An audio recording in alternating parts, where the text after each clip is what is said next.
Nursing ഡയറക്ടറിന്റെ പുതിയൊരു വീഡിയോയിലേക്ക് അവർക്ക് സ്വാഗതം. പാരാമെഡിക്കൽ കോഴ്സുകളിലേക്ക് നോക്കിയാൽ പ്രത്യേകിച്ച് BSc നഴ്സിംഗ് കോഴ്സ് കഴിഞ്ഞതിന് ശേഷം മിക്കവാറും വരുന്ന കുട്ടികളെല്ലാം സെലക്ട് ചെയ്ത വൺ ഓഫ് ദ കോഴ്സാണ് MLT അഥവാ മെഡിക്കൽ ലാബ് ടെക്നോളജി കോഴ്സ്. ഇതൊരു പാരാമെഡിക്കൽ വിഭാഗത്തിൽ വരുന്ന ഒരു കോഴ്സാണ്. ഇതിൽ ഡിപ്ലോമയും ഡിഗ്രിയും കോഴ്സുകൾ അവൈലബിൾ ആണ്. അപ്പോൾ നമ്മൾ ഈ ഒരു കോഴ്സിനെ കുറിച്ചും അതിൻ്റെ സാധ്യതകളും കേരളത്തിൽ ഏതൊക്കെ കോളേജുകളാണ് അവൈലബിൾ ആയിട്ടുള്ളത്, അതുപോലെ കേരളത്തിൽ പഠിക്കുവാനായിട്ട് എത്രത്തോളം ഫീസ് വരാൻ സാധ്യതയുണ്ട്, അപ്പോൾ എന്തൊക്കെയാണ് നമുക്ക് ഇതിൽ പ്രത്യേകം ശ്രദ്ധിക്കേണ്ടതെന്നൊക്കെയാണ് നമ്മൾ ഈ വീഡിയോയുടെ ഉൾപ്പെടുത്തുവാനായിട്ട് ആഗ്രഹിക്കുന്നത്. 4 വർഷത്തെ കോഴ്സായിട്ടാണ് നമ്മൾ BSc പ്രോഗ്രാം പോകുന്നത്. അതേസമയം DMLT എന്നുള്ള ഡിപ്ലോമ പ്രോഗ്രാം ആണെങ്കിൽ 2 വർഷത്തെ കോഴ്സായിട്ടാണ് ഫംഗ്ഷൻ ചെയ്യുന്നത്. അപ്പോൾ BSc പ്രോഗ്രാമിൻ്റെ അകത്ത് തന്നെ ഇന്റേൺഷിപ്പും കൂടെ ഉൾപ്പെടുത്തിയാണ് ഈ ഒരു 4 വർഷം കംപ്ലീറ്റ് ചെയ്യേണ്ടതായിട്ട് വരിക. കേരളത്തിലേക്ക് നോക്കിക്കഴിഞ്ഞാൽ നമുക്കറിയാവുന്നതുപോലെ തന്നെ LBS വഴിയും മാനേജ്മെന്റ് സീറ്റ് വഴിയുമാണ് സെൽഫ് ഫിനാൻസിങ് പ്രൈവറ്റ് സെക്ടറിലുള്ള എല്ലാ കോളേജുകളിലേക്കും അഡ്മിഷൻസ് എടുക്കേണ്ടതായിട്ട് വരിക. കേരളത്തിൽ ആകെ ഏകദേശം 40ഓളം കോളേജുകളാണ് ഉണ്ടാവുക. അതിൽ തന്നെ 3 കോളേജുകൾ ഗവൺമെന്റ് മേഖലയിൽ ഗവൺമെന്റ് സെക്ടറിലുള്ള കോളേജുകളാണ്. ഗവൺമെന്റ് കോളേജുകൾ നമുക്കറിയാവുന്നതുപോലെ തന്നെ ഫീസ് അളവ് നല്ല രീതിയിൽ ഉണ്ടാവുന്നതാണ്. എന്നാൽ ബാക്കി വരുന്ന ഏകദേശം 37ഓളം വരുന്ന സെൽഫ് ഫിനാൻസിങ് കാറ്റഗറിയിൽ വരുന്ന അല്ലെങ്കിൽ പ്രൈവറ്റ് മേഖലയിലുള്ള കോളേജുകളിൽ LBS വഴിയും പകുതി സീറ്റുകൾ മാനേജ്മെന്റ് സീറ്റുകളും വഴിയാണ് ഫില്ല് ചെയ്യപ്പെടുന്നത്.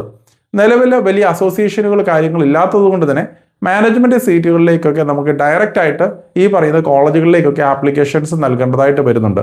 ആദ്യമേ തന്നെ MLT പഠിച്ചു കഴിഞ്ഞാലുള്ള ബെനിഫിറ്റുകളാണ് നമ്മൾ മെയിനായിട്ട് ഡിസ്കസ് ചെയ്യാനായിട്ട് ആഗ്രഹിക്കുന്നത്.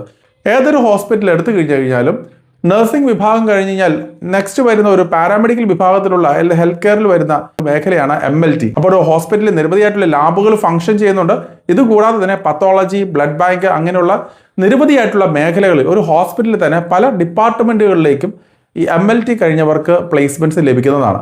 മാത്രമല്ല ഗവൺമെന്റ് തലത്തിലുള്ള പല റിസർച്ച് പ്രോജക്റ്റുകളിലും റിസർച്ച് വിങ്ങുകളിലൊക്കെ തന്നെ ICMR പോലെയുള്ള മെയിനായിട്ടുള്ള റിസർച്ച് മേഖലയിലേക്കൊക്കെ തന്നെ MLT കഴിഞ്ഞവർക്കും സാധ്യതകൾ കൂടുതലായിട്ട് ഉണ്ടാവാറുണ്ട്. കൂടാതെ തന്നെ നിരവധിയായിട്ടുള്ള ഡയഗ്നോസ്റ്റിക് സെന്ററുകളിലേക്കും MLT കഴിഞ്ഞവർക്ക് ഓപ്പർച്യൂണിറ്റീസ് ലഭിക്കുന്നതുമാണ്.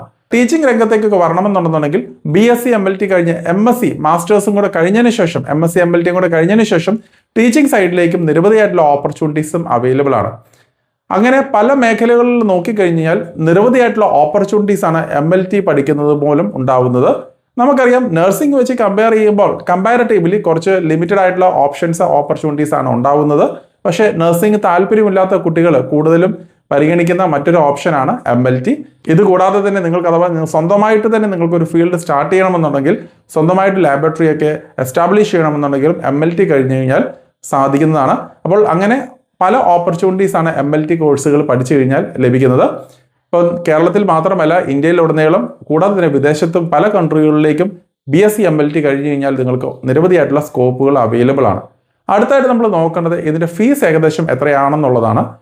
കേരളത്തിൽ 4 വർഷത്തെ കോഴ്സ് പീരീഡ് ആയിട്ടാണ് ഫംഗ്ഷൻ ചെയ്യുന്നത്. അതുകൊണ്ട് തന്നെ BSc നഴ്സിംഗിൻ്റെ തതുല്യമായിട്ടുള്ള ഫീസ് തന്നെയാണ് ഇവിടെ MLT കോഴ്സുകൾ പഠിക്കുവാനായിട്ട് നമ്മൾ നൽകേണ്ടതായിട്ട് വരിക.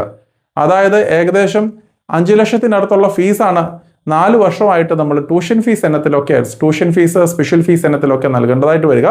കൂടാതെ ഹോസ്റ്റൽ ഫുഡ് എല്ലാം കൂടെ ഉൾപ്പെടെ ഏകദേശം 8.5 ലക്ഷം രൂപ പാക്കേജിൽ നമുക്ക് ഈ 4 വർഷത്തെ കോഴ്സുകൾ കംപ്ലീറ്റ് ചെയ്യാൻ സാധിക്കുന്നതാണ്. അതേസമയം കേരളത്തിന് പുറത്തേക്ക് നോക്കിക്കഴിഞ്ഞാൽ നിരവധിയായിട്ടുള്ള റെപ്യൂട്ടഡ് ആയിട്ടുള്ള യൂണിവേഴ്സിറ്റികളിലും ഈ ഒരു പ്രോഗ്രാം ഫംഗ്ഷൻ ചെയ്യുന്നുണ്ട്. അപ്പോൾ നിങ്ങൾ മനസ്സിലാക്കേണ്ട ഒരു കാര്യം, കേരളത്തിന് പുറത്തേക്ക് 3 വർഷം പ്ലസ് 1 ഇയർ ഇന്റേൺഷിപ്പ് പ്രോഗ്രാം ആയിട്ടാണ്, അങ്ങനെ 4 വർഷത്തെ കോഴ്സായിട്ടാണ് അവിടെ ഫംഗ്ഷൻ ചെയ്യുന്നത്. അതുകൊണ്ട് തന്നെ മിക്കവാറും വരുന്ന കോളേജുകളൊക്കെ തന്നെ 3 വർഷത്തെ ഫീസ് മാത്രമായിരിക്കും അവർ ചാർജ് ചെയ്യപ്പെടുന്നത്. അതുകൊണ്ട് നല്ല രീതിയിൽ ഫീസ് കുറവ് ലഭിക്കുന്നതാണ്. റെപ്യൂട്ടഡ് ആയിട്ടുള്ള ഫാദർ മുള്ളേഴ്സ് പോലെയുള്ള ടോപ്പ് ലെവലായിട്ടുള്ള മെഡിക്കൽ കോളേജുകളിൽ പോലും ഏകദേശം 6 ലക്ഷം രൂപ പാക്കേജിൽ ഭക്ഷണം, താമസം എല്ലാം ഉൾപ്പെടെ ഈ ഒരു MLT കോഴ്സ് പഠിക്കാമെന്നുള്ളതാണ് ഏറ്റവും വലിയൊരു അഡ്വാൻറ്റേജ്. അപ്പോൾ അങ്ങനെ നിരവധിയായിട്ടുള്ള ഓപ്പർച്യൂണിറ്റീസ് കേരളത്തിന് പുറത്തേക്കും അവൈലബിൾ ആണ്. ഫിനാൻഷ്യലി ബുദ്ധിമുട്ടുള്ള കുട്ടികളാണെന്നുണ്ടെങ്കിൽ റെപ്യൂട്ടഡ് ആയിട്ടുള്ള ഹോസ്പിറ്റലോട് കൂടിയ കോളേജുകളിൽ പോലും വെറും 4 ലക്ഷം രൂപയ്ക്ക് തന്നെ ഈ ഒരു കോഴ്സ് കംപ്ലീറ്റ് ചെയ്യാൻ, അതായത് ഭക്ഷണം, താമസം എല്ലാം ഉൾപ്പെടെ 4 ലക്ഷം രൂപ പാക്കേജിൽ നമുക്ക് കംപ്ലീറ്റ് ചെയ്യാനുള്ള ഓപ്പർച്യൂണിറ്റീസും ഉണ്ട്. അങ്ങനെ MLTയിലേക്ക് നോക്കിക്കഴിഞ്ഞാൽ മെഡിക്കൽ കോളേജുകളിലോ അല്ലെങ്കിൽ ടോപ്പ് ലെവലായിട്ടുള്ള മറ്റുള്ള ഹോസ്പിറ്റലോട് കൂടിയ കോളേജുകളിലോ ഒക്കെ തന്നെ നിങ്ങൾക്ക് കേരളത്തിന് പുറത്തേക്കും തമിഴ്നാട്, കർണാടക തുടങ്ങിയുള്ള സംസ്ഥാനങ്ങളിലും പഠിക്കാനുള്ള ഓപ്പർച്യൂണിറ്റീസും ഉണ്ടെന്നും കൂടെ മനസ്സിലാക്കുക. ഇതെല്ലാം തന്നെ ഈക്വലി വാലിഡ് ആണ്. നേരത്തെ 3 വർഷത്തെ കോഴ്സായിട്ടാണ് കേരളത്തിന് പുറത്തേക്ക് ഫംഗ്ഷൻ ചെയ്തുകൊണ്ടിരുന്നത്. ഇപ്പോൾ ഇന്റേൺഷിപ്പും കൂടെ ചേർത്ത് 4 വർഷത്തെ കോഴ്സ് പീരീഡ് ആയിട്ടാണ് പോകുന്നത്. അതുകൊണ്ട് തന്നെ കേരളത്തിൽ രജിസ്റ്റർ ചെയ്യാനായിട്ടും അങ്ങനെ യാതൊരു തടസ്സങ്ങളും ഇല്ല എന്നതും കൂടെ മനസ്സിലാക്കേണ്ടതായിട്ടുണ്ട്. ഇനി നമ്മളൊരു കോളേജ് സെലക്ട് ചെയ്യുമ്പോൾ എന്തൊക്കെയാണ് ശ്രദ്ധിക്കേണ്ടതെന്നുള്ളതാണ്. നിലവിൽ പാരാമെഡിക്കൽ വിഭാഗത്തിൽ ഓൾ ഇന്ത്യ ലെവലിൽ ഒരു കൺട്രോളിംഗ് അതോറിറ്റി നിലവിലില്ല. അതുകൊണ്ട് തന്നെ യൂണിവേഴ്സിറ്റി തന്നെയാണ് ഏറ്റവും സുപ്രീം അതോറിറ്റി ആയിട്ട് നിലവിൽ ഫംഗ്ഷൻ ചെയ്യുന്നത്. ഭാവിയിലേക്ക് നാഷണൽ ലെവലിലേക്കുള്ള ഒരു അതോറിറ്റി രൂപപ്പെട്ടു വരുന്നുണ്ട്. അപ്പോൾ നിലവിലത്തെ സാഹചര്യത്തിൽ യൂണിവേഴ്സിറ്റി തലത്തിലാണ് ടോപ്പ് ലെവലായിട്ടുള്ള അതോറിറ്റി ആയിട്ട് ഫംഗ്ഷൻ ചെയ്യുന്നത്. അതുകൊണ്ട് തന്നെ നിങ്ങൾ കഴിവതും യൂണിവേഴ്സിറ്റികൾ സെലക്ട് ചെയ്യുമ്പോൾ റെപ്യൂട്ടഡ് ആയിട്ടുള്ള ഹെൽത്ത് യൂണിവേഴ്സിറ്റികളാണോ എന്നുള്ളത് നിങ്ങൾ പരിശോധിക്കേണ്ടതായിട്ട് വരുന്നുണ്ട്.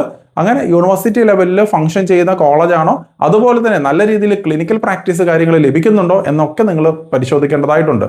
അതുപോലെ മറ്റൊരു വളരെ പ്രധാനപ്പെട്ട ഒരു കാര്യം, നമ്മൾ ഈ ഒരു കോഴ്സ് അത് ഡിപ്ലോമ ആയിക്കോട്ടെ ഡിഗ്രി ആയിക്കോട്ടെ 2 പ്രോഗ്രാംസും പഠിക്കുമ്പോൾ ബയോളജി സയൻസ് +2 ബയോളജി സയൻസ് കഴിഞ്ഞ കുട്ടികൾക്ക് മാത്രമാണ് ഇതിനകത്ത് പഠിക്കാനായിട്ട് സാധിക്കുന്നത്. പക്ഷെ നിരവധിയായിട്ടുള്ള തട്ടിക്കൂട്ടി യൂണിവേഴ്സിറ്റികളും BSSന്റെ പ്രോഗ്രാമുകളിലൊക്കെ തന്നെ ഈ MLT കോഴ്സുകൾ പഠിപ്പിക്കുന്നുണ്ട്. അവരെ സ്ട്രീമുകൾ ഏത് സ്ട്രീമുകൾ പഠിക്കുന്ന കുട്ടികളെയും അവരെ അഡ്മിറ്റ് ചെയ്യുന്നതാണ്. പക്ഷെ അങ്ങനെ കോഴ്സുകൾ പഠിച്ചു കഴിഞ്ഞതിന് ശേഷം രജിസ്ട്രേഷന്റെ സമയത്തോ വിദേശത്തേക്കൊക്കെ പോകുന്ന സമയത്തൊക്കെ ഒത്തിരി കുട്ടികൾ അതിൻ്റെ ബുദ്ധിമുട്ടുകൾ അനുഭവപ്പെടുന്നുണ്ട്. അപ്പോൾ അതുകൊണ്ട് തന്നെ നിങ്ങൾ കഴിവതും ഹെൽത്ത് യൂണിവേഴ്സിറ്റികളുടെ അണ്ടറിലുള്ള കോഴ്സുകൾ പഠിക്കാനായിട്ട് ശ്രദ്ധിക്കുക. കേരളത്തിലാണെങ്കിൽ കേരള യൂണിവേഴ്സിറ്റി ഓഫ് ഹെൽത്ത് സയൻസസിന് അണ്ടറിൽ തന്നെ പഠിക്കാനായിട്ട് ശ്രദ്ധിക്കുക. കേരളത്തിന് പുറത്താണെന്നുണ്ടെങ്കിൽ കർണാടകയാണെങ്കിൽ രാജീവാദി യൂണിവേഴ്സിറ്റിയുടെയും തമിഴ്നാടാണെങ്കിൽ MGR യൂണിവേഴ്സിറ്റിയുടെയും കീഴിലുള്ള കോഴ്സുകൾ കഴിവതും പഠിക്കാനായിട്ട് ശ്രദ്ധിക്കുക. ഞാൻ ഓൾറെഡി പറഞ്ഞതുപോലെ തന്നെ നോർത്ത് ഇന്ത്യയിലൊക്കെ ഉള്ള പല യൂണിവേഴ്സിറ്റികളും കേരളത്തിലും ഫംഗ്ഷൻ ചെയ്യുന്നുണ്ട്. അപ്പോൾ അതിൻ്റെയൊക്കെ ബാച്ചുകളിലൊക്കെ നിങ്ങൾ പഠിച്ചു കഴിഞ്ഞാൽ കോഴ്സ് കഴിഞ്ഞ് കഴിഞ്ഞാൽ നമുക്ക് ആ ഫീസും സമയവും എല്ലാം നഷ്ടപ്പെടാനുള്ള സാധ്യതകളുണ്ട്. അതുകൊണ്ട് തന്നെ വ്യക്തമായിട്ട് ഇതിനെക്കുറിച്ച് മനസ്സിലാക്കിയിട്ട് മാത്രം തീരുമാനങ്ങൾ എടുക്കുക. അപ്പോൾ ഇതിനെക്കുറിച്ച് കൂടുതൽ എന്തെങ്കിലും അപ്ഡേഷൻസോ എന്തെങ്കിലും കാര്യങ്ങൾ നിങ്ങൾക്ക് അറിയണമെന്നുണ്ടെങ്കിൽ ഞങ്ങളുടെ ഹെൽപ്പ് ലൈൻ നമ്പറിൽ കോൺടാക്ട് ചെയ്താൽ മതിയാവും. അപ്പോൾ ഒരു കാര്യം മനസ്സിലാക്കേണ്ടത്, കേരളത്തിൽ വളരെ ലിമിറ്റഡ് ആയിട്ടുള്ള സീറ്റുകളാണ് ഓരോ കോളേജിലും ഉണ്ടാവുക. ചില കോളേജിൽ 20 തൊട്ട് 30 സീറ്റുകൾ വരെ മാത്രമാണ് കേരളത്തിൽ കാണാറുള്ളത്. കേരളത്തിൽ ഏകദേശം 40ഓളം കോളേജുകൾ ഉണ്ടെങ്കിലും വളരെ ലിമിറ്റഡ് നമ്പേഴ്സ് ഓഫ് സീറ്റുകളാണ് ഓരോ കോളേജിലും ഉണ്ടാവുന്നത്. അതുകൊണ്ട് തന്നെ കമ്പാരിറ്റീവ്ലി നല്ല മാർക്കുള്ള കുട്ടികൾ, ഒരു 85% മുകളിലോട്ട് ഇൻഡെക്സ് മാർക്കുകൾ ഉള്ള കുട്ടികൾക്ക് മാത്രമാണ് ഇതിനകത്ത് പോസിബിലിറ്റി കൂടുതലായിട്ട് കാണുന്നത്. അപ്പം ഇതിനെക്കുറിച്ച് കൂടുതൽ കാര്യങ്ങൾ മനസ്സിലാക്കുക.